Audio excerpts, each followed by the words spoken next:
Ustadz, apa yang menyebabkan solat seorang hamba tak diterima oleh Allah?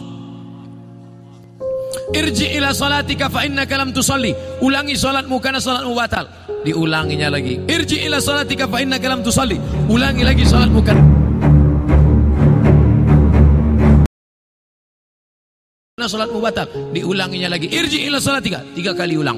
Kenapa solatnya disuruh ulang sampai 3 kali? Karena tidak ada tuma'ninah. Idza aqamta, kalau tegak, hatta tatma'inna qa'iman, tegak. Kalau ruku, hatta tatma'inna raki'an. Subhana rabbiyal azim, subhana rabbiyal azim, subhana rabbiyal azim, subhana rabbiyal azim wa bihamdih. Kalau sujud sampai tuma'ninah. Kalau salat di Masjid Baitur Rahmah pasti tuma'ninah karena imamnya Yang biasa orang tak tumakninah solat sendiri macam bambu di hembus angin. Allah Allah Allah Allah Allah Allah Allah Allah Allah Allah. Selesai. Maka solat berjamaah. Alhamdulillah adik-adik mahasiswa-mahasiswi Baitur Rahmah pasti solatnya ada tumakninah karena solat berjamaah bersama imam. 2 yang menyebabkan solat batal. La salah, sah solat liman lam yaqra' bi fatihatil kitab. Fatihahnya tak betul. Fatihah rukun solat, luruskan. Bismillahirrahmanirrahim. Alhamdulillahi rabbil alamin. Ar-Rahmanirrahim. Maliki yaumiddin. Iyyaka na'budu wa iyyaka nasta'in. Ihdinas siratal mustaqim. Siratal ladzina an'amta 'alaihim ghairil maghdubi 'alaihim waladdallin. Amin. Betulkan Fatihah. Ngaji Iqra. Ngaji Iqra. Seandainya tak ada ulama dari Minangkabau, mungkin saya tak pandai membaca Quran. Jadi Ustaz dulu ngaji sama siapa? Ulama-ulama Minangkabau yang mengajarkan mengaji. Alif di atas, alif di bawah, i alif depan, u, a, i, u. Di atas itu kan dari Minangkabau. Alif 2 di atas, an, alif 2 di bawah, in, alif 2 di depan, un, an, in, un. Yang tahu berarti udah tua. Anak-anak kini tak tahu itulah. Deapo guru mengaji nan kini bukan dari Minangkabau tapi dari Yogyakarta. Jenenge sopo? Kiai Haji As'ad Umam. AAA Bataba Batata Batata Batasa Basaba.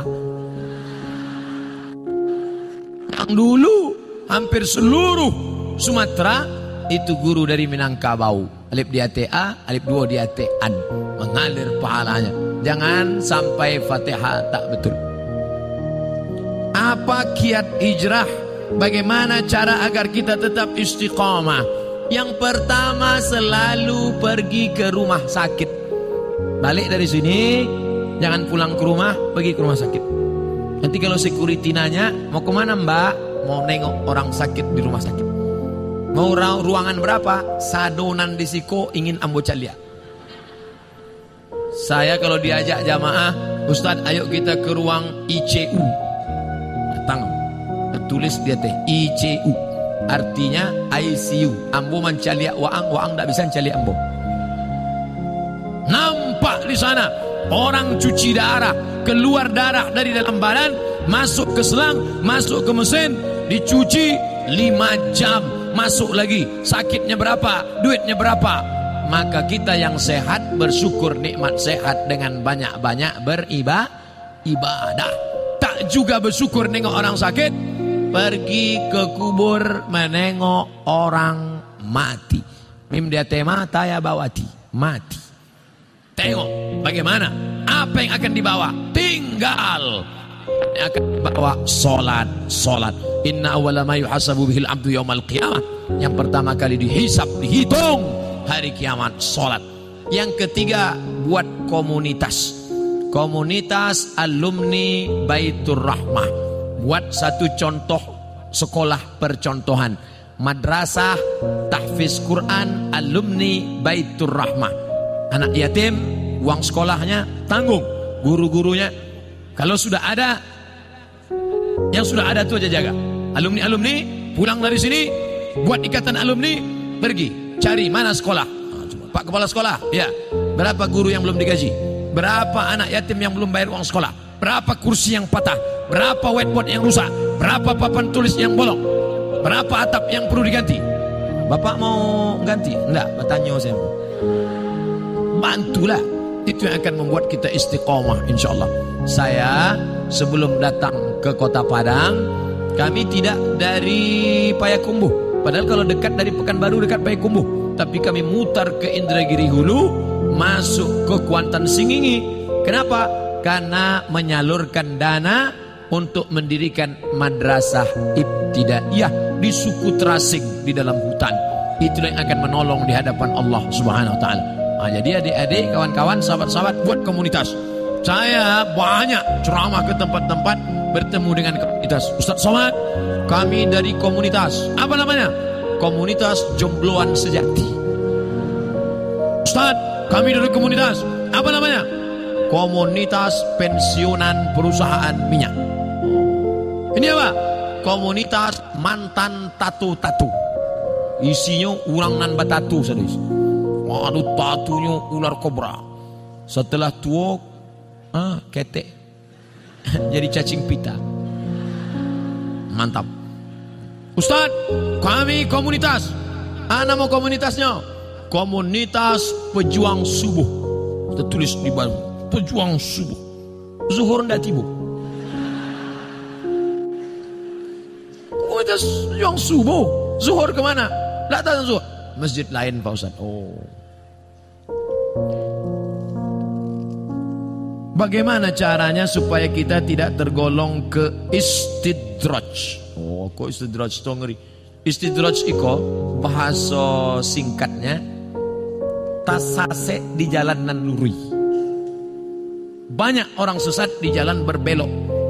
Tapi ini ndak, sesat di jalan yang lurus. Nampaknya dia lurus, tapi sebenarnya sedang sesat. Na'udzubillah. Banyak hartanya, mewah hidupnya, tapi ternyata sedang dimainkan Allah Ta'ala dengan istidraj. Kita banyak salah sangka. Ustaz, saya dulu sebelum pengajian hidup saya enak Pak Ustaz. Tapi setelah dengar pengajian Ustaz, begitu pulang helm basah. Begitu pulang motor hilang. Begitu pulang anak sakit. Sesungguhnya Allah sudah sayang kepada engkau, dihapusnya dosa-dosa. Amin. Yang paling mengerikan adalah sholat tak pernah, puasa tak pernah, sedekah tak pernah, tapi hidupnya lancar-lancar saja. Itu namanya istidraj. Tetangga saya Pak Ustaz tak pakai jilbab, sholat tak pernah, puasa tak pernah, hidupnya lancar, rumahnya besar, mobilnya besar, bininya besar. Itu namanya istidraj. Sanastadrijuhum min haitsu la ya'lamun. Kami mainkan mereka dengan istidraj. Kami mainkan mereka karena mereka mempermainkan Allah. Mereka sangka Allah lalai, mereka sangka Allah lupa. Tidak, Allah sedang memainkan engkau dengan istidraj. Jadi caranya biar sadar, introspeksi diri.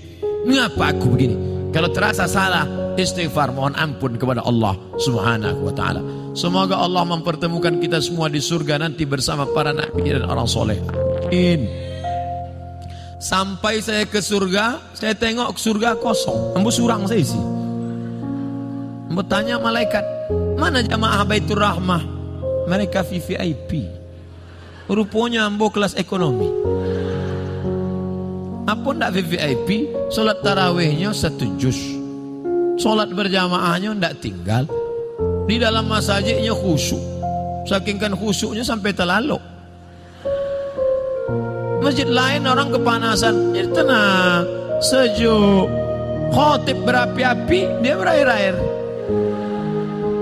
Mimbarnya tinggi, Masjid Baitur Rahmah Padang, naik ke atas. Hanya saja saya sarankan kalau sholat di Masjid Baitur Rahmah, tolong tatapan matanya supaya ke tempat sujud. Jangan mentengok ke atas, karena sini kaligrafi banyak.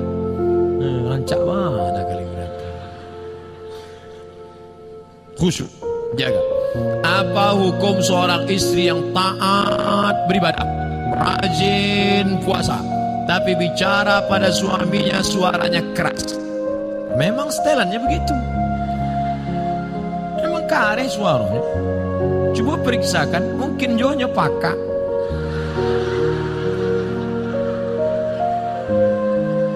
Mungkin ini orang gunung.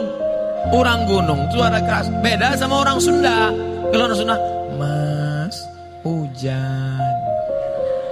Orang Sunda kalau ngasih tahu suaminya hujan, hujan. Lah basah kain ban. Tapi sampai lain dah, hujan.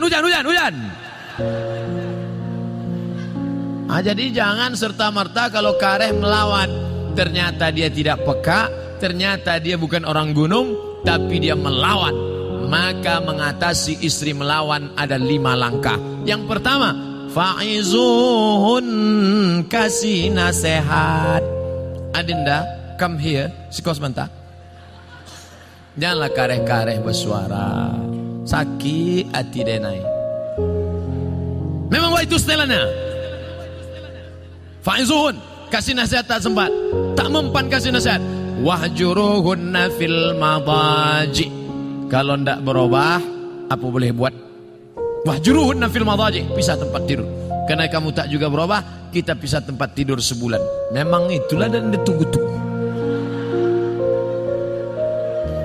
Nasihat ndak nyodanga. Ancaman pisah tempat tidur, malah dia berkata itu yang kutunggu. Nan ketiga, wadribuhun. Ada jenis perempuan dipukul baru dia berubah. Wadribuhun, karena tak juga berubah, begitu mau ditempeleng, difotonya,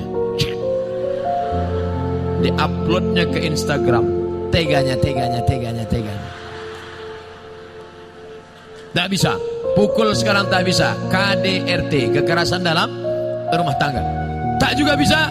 Yang kelima, maka jatuh. Ada satu surat dalam Quran namanya tolak. Mediasi dulu, bukan langsung. Jadi bukan mentang-mentang kasar. Ini banyak laki-laki sikit-sikit talak 100. Enak aja. Ingat, laki-laki yang pemarah langsung lewat talak 100, talak 1000, jatuhnya 3. Kalau sudah jatuh talak 3, tidak bisa menikah sebelum istri itu menikah lagi dengan laki-laki lain. Dan jangan lupa, orang yang sudah menjatuhkan talak 3, tidak ada yang lebih cantik daripada Jelo. Apa itu Jelo? Jandolamu. Waspadalah. Maka hati-hati. Langkah yang keempat, fab'atsu hakaman min ahlihi wa hakaman min ahliha. Panggil keluarga laki-laki, panggil keluarga perempuan, nenek mama, panggil semua, panggil pula wali, duduk. Ini harus mediasi. Apa judul tema mediasinya? Mau dibawa kemana hubungan ini? Tak juga mempan. Barulah yang kelima, itu langkah sudah mentok tak ada lagi. Puncak barulah tolak. Karena kau tak juga berubah, kau melawan, kau emosi, akhirnya jatuh talak 1 pun masih bisa rujuk 3 bulan. Gimana? Sudah jatuh? Alah, macam itu 10 aku dapat. Bulan 1 gimana? Bulan kedua 5 dapat, mulai turun harga. Bulan terakhir aku mau rujuk, masih bisa rujuk. Kalau sampai 3 bulan tidak rujuk, habis, putus. Setelah bulan keempat baru mau rujuk, bisa lagi rujuk, tapi pakai akad baru. Mempelai laki-laki, mempelai perempuan, ada mahar, ada ijab, ada qabul, ada wali, ada saksi 2 orang. Aku nikahkan engkau dengan anakku dengan mahar sebentuk cincin emas tunai sah. Itulah namanya pengantin baru stok lamo. Jangan lupa subscribe, like, and share.